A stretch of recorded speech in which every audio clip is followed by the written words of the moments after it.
अस्सलाम वालेकुम संगत, क्या हाल है? ठीक हो? तबीयत से ठीक है? खैर खैरियत जी? उम्मीद करना संगत ठीक हो तो खैर खैरियत जी तो अल्लाह तो खुश रखे।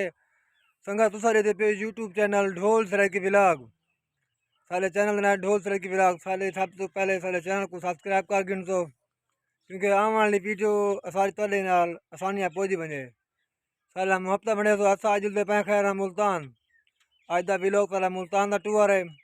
उठाए को दोस्त को चाण वेंदे पे एयरपोर्ट तो को आज सारा माहौल लिखे ने डीजी खान के राखते मुल्तान तक तो सारा माहौल लिखे सो वीडियो को मुकम्मल 100 लाइक ही करो तो हम हफ्ता खैर दिखे वीडियो देखो।